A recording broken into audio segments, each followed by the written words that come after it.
বাড়িতে সারাদিন কি কি কাজ করি চলো তোমাদের সাথে একটু শেয়ার করি। বাড়িতে তো তেমন কোনো কাজ নেই বলতে গেলে, তো যেটুক করি সেটুকুই তোমাদের সাথে আজকে শেয়ার করব। তো চলো যাওয়া যাক ভিডিওতে। আর আমাদের আজকে কি কি রান্না বান্না হলো সবটাই তোমাদের সাথে শেয়ার করব। তো সবাই ফুল ভিডিওটা দেখতে থাকবা, কেউ কিন্তু টেনে টেনে দেখবা না, তাহলে কিন্তু হবে না। তো চলো মূল ভিডিওতে যাওয়া যাক। হ্যালো এভরিওয়ান, সবাই কেমন আছো? আশা করি সবাই অনেক ভালো আছো, আর আমিও কিন্তু তোমাদের আশীর্বাদে ভালো আছি। তো ড্রিম লাইফ বাই অন্তরা পেজে তোমাদের সবাইকে অনেক স্বাগত। পুরো 3 দিন পর রোদ একটু একটু বের হয়েছে। তো সকালবেলা আসছিলাম স্নান করা আমার হয়ে গেছে, স্নান করে জামা কাপড় মেলতে আসছিলাম রোদে। তো আমাদের গাছে দেখো সুন্দর সুন্দর 2-3টা লেবু হয়েছে। এটা 12 মাসি গাছ, মানে 12 মাসি লেবু ধরে, 1-2 করে।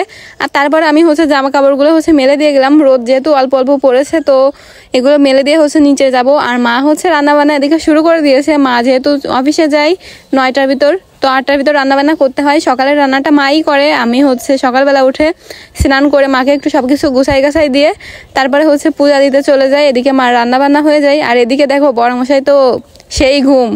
আর তারপরে আমিও একটু রেডি হয়ে নেব, স্নান করে চুল আসতে নেব, ক্রিম মেখে নেব। তো আমরা মেয়েরা তো প্রতিদিন স্নান করে একটা ক্রিম মাখি, মানে ময়শ্চারাইজার মাখি, তারপর টিপ পরি। হিন্দু মেয়েরা তো সিঁদুর পরে, সবাই যাদের বিয়ে হয়ে গেছে। তো এইটুকুই সারাদিনের মেকআপ আমাদের।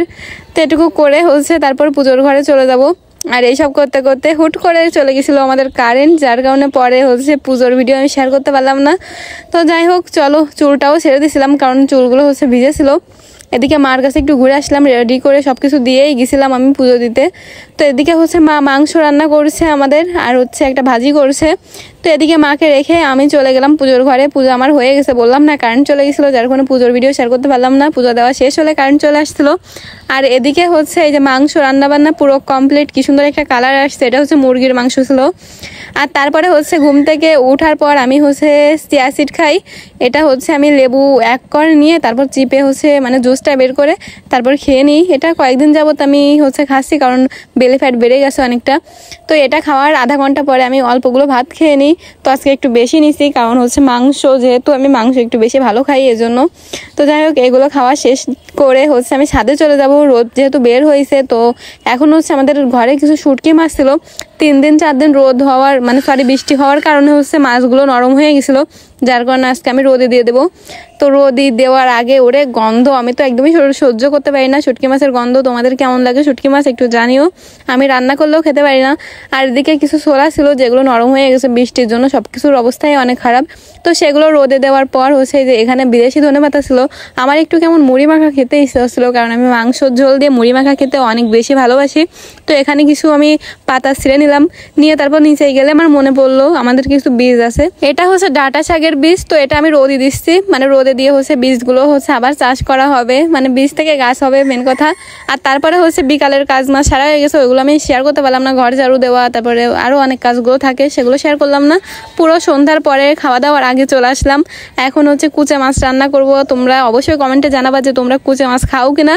তো যাই হোক কুচে মাছ আমরা খাই, মোটামুটি খাই, তেমন ভালোও লাগে না আমার কাছে খেতে, কেমন একটা ঘৃণা ঘৃণা লাগে। তো কি করব, কিছুই করার নেই, খেতে হয়। আর কুচে মাছ অল্পগুলো, কারণ একটা কুচে মাছ আমাদের ঘাট থেকে, মানে নদী থেকে পাইছিলাম একটা কুচে। তো সেটাই জলের ভিতর ছিল 2-3 দিন ধরে জীবনও। তারপরে রান্নাবান্না আজকে শুরু করেই দিলাম। তো যাই হোক এইগুলো আজকে রান্নাবান্না হবে। আমার শাশুড়ি মা আবার খেতে চায় না কুচে মাছ। আর এদিকে দেখো রান্নাবান্না শুরু করে দিয়েছি। প্রথমে কুচে মাছগুলো ভালোভাবে পরিষ্কার করে ধুয়ে নিয়ে লবণ হলুদ দিয়ে ভাজি করে নিয়েছি। আর তারপর তেলে জিরে ফোড়ন আর তেজপাতা ফোড়ন দিয়ে দিলাম।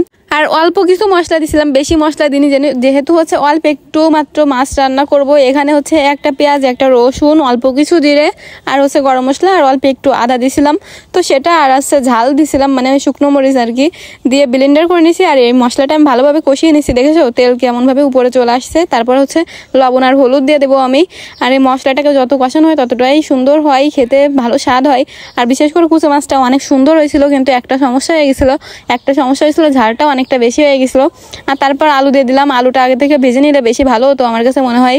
তো যাই হোক এভাবে দিলাম, তাও টেস্ট খারাপ হয়নি, ভালোই হয়েছিল। আলুটাও ভালোভাবে গলে গেছিলো। আর এই যে কষানো তো হয়েই গেছে, কি সুন্দর একটা কালার আসছে দেখতে পাচ্ছো। তারপর কুচে মাছ দিয়ে দিলাম। আলুর ভিতর তো কুচে মাছ খুঁজেই পাওয়া যাচ্ছে না, এমন একটা অবস্থা। যাই হোক, সবকিছু একসাথে কষানোর পর এখন হচ্ছে জল দিয়ে দিব। আর কুচে মাছের পরিমাণ অনেকটা কম ছিল, আমি জল দিয়ে দিলাম পরিমাণ মতো। আর কুচে মাছটা তো খেতে সেই স্বাদ হয়েছিল, কিন্তু কুচে মাছের ঝালটা একটু বেশি হয়ে গেছিলো। আমি আরও ঝাল বেশি খাই, তাই আমার কাছে অনেক ঝাল লেগে গেছিলো। তো যাই হোক, কি আর করার, ঝাল বেশি হয়ে গেলে করার কিছু নাই। তো রান্নাবান্না হয়ে গেছে মোটামুটি, সবাই খেতে বসবো এখন। মা ওদিকে হচ্ছে রুটি বানাই নিয়েছিল আর আমরা এ দিয়ে খাবো। তো যাই হোক, ভিডিওটা আমি এখানে শেষ করে দিচ্ছি। তোমাদের কেমন লাগলো ভিডিওটা কমেন্টে জানিও, ভালো লাগলে লাইক কমেন্ট শেয়ার করে দিও। টাটা।